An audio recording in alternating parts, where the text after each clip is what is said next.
দর্শক, অভিযান news TV অনলাইনে লাইভে সকলকে শুভেচ্ছা। প্রিয় দর্শক, আমি এই মুহূর্তে রয়েছি কক্সবাজার জেলার যে সমুদ্র সৈকত রয়েছে সেই সমুদ্র সৈকতের এখানে। প্রিয় দর্শক, আপনাদেরকে দেখানোর চেষ্টা করছিলাম যে কক্সবাজার সমুদ্র সৈকতের যে সে প্রাকৃতিক সৌন্দর্য এবং ঢেউয়ের সেই অপরূপ সৌন্দর্যের লীলামূর্তি। প্রিয় দর্শক, বিস্তারিত জানতে এবং ভিডিওটি সম্পূর্ণ দেখতে আমাদের সাথেই থাকুন। প্রিয় দর্শক, পৃথিবীর দীর্ঘতম অবিচ্ছিন্ন বা অখণ্ড প্রাকৃতিক বলময় কক্সবাজার সমুদ্র সৈকত। এর দৈর্ঘ্য ১২০ কিলোমিটার। এটি দেশের অন্যতম জনপ্রিয় পর্যটন কেন্দ্র।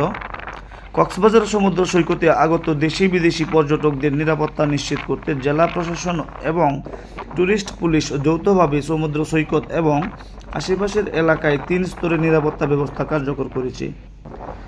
নিরাপত্তা ব্যবস্থায় আওতায় ট্যুরিস্ট পুলিশ, জেলা পুলিশের সদস্য, মোবাইল টহল, পর্যবেক্ষণ কার্যক্রম এবং বিভিন্ন গুরুত্বপূর্ণ পয়েন্টে হটস্পট ও হেল্পলাইন সেবা চালু করেছে। যে কোনো জরুরি পরিস্থিতিতে পর্যটকদের ট্যুরিস্ট পুলিশের হেল্পলাইন নম্বরে যোগাযোগ করার আহ্বান জানানো হয়েছে।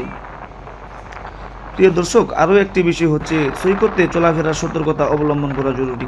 ট্যুরিস্ট পুলিশ জানিয়েছেন, সমুদ্রে গোসলের সময় অবশ্যই লাইফ গার্ডের নির্দেশনা মেনে চলতে হবে এবং নির্ধারিত পতাকার ভেতরে অবস্থান করতে হবে।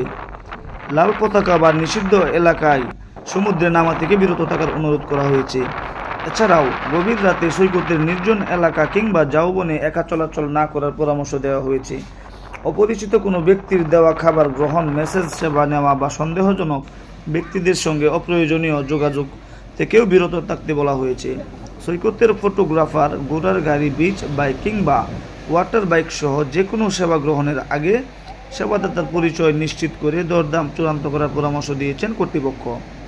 প্রিয় দর্শক, আরও একটি বিষয় হচ্ছে হোটেল বুকিং এবং যাতায়াতের সতর্কতা অবলম্বন করা।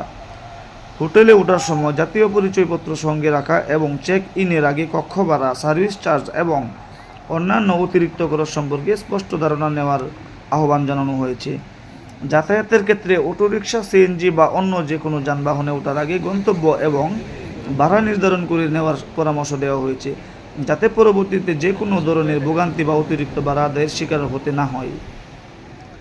প্রিয় দর্শক, আরও একটি বিষয় হচ্ছে রেস্টুরেন্টে বা হোটেলে খাবার গ্রহণে সচেতনতা অবলম্বন করা এবং খাবার অর্ডার করার আগে মূল্য তালিকা দেখে নেওয়ার পাশাপাশি সৈকতের উন্মুক্ত ও অস্বাস্থ্যকর পরিবেশে রাখা খাবার না খাওয়ার পরামর্শ দিয়েছেন কক্সবাজার জেলা প্রশাসন।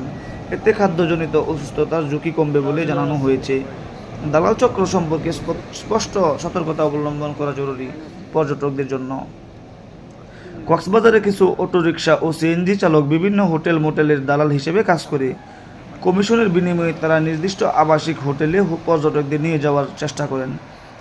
তাই শুধুমাত্র চালকদের পরামর্শের উপর ভিত্তি না করে নিজেরা যাচাই বাছাই করে হোটেল কর্তৃপক্ষ হোটেল নির্বাচন করার আহ্বান জানিয়েছেন সংশ্লিষ্ট কর্তৃপক্ষ। পর্যটকদের প্রতি আহ্বান, জেলা প্রশাসন ও ট্যুরিস্ট পুলিশ বলছে, সামান্য সচেতনতা ও নিরাপত্তা নির্দেশনা মেনে চললে কক্সবাজার ভ্রমণ হবে আরও নিরাপদ, স্বস্তিদায়ক ও আনন্দময়। যে কোনো অনাকাঙ্ক্ষিত ঘটনা বা ঘটলে বা সন্দেহজনক কিছু ঘটলে দ্রুত ট্যুরিস্ট পুলিশ বা নিকটস্থ আইন শৃঙ্খলা বাহিনীর সদস্যদের অবহিত করার অনুরোধ জানানো হয়েছে। প্রিয় দর্শক, আজকে বিদায় নিচ্ছি, তবে আপনাদের সাথেই রয়েছি। আবারও ভিডিও বার্তায় আসবো অন্য কোনো জায়গায়, অন্য কোনো পরিবেশে। সেই পর্যন্ত সকলেই সুস্থ থাকুন। কক্সবাজার থেকে মিজান, অভিযান নিউজ টিভি।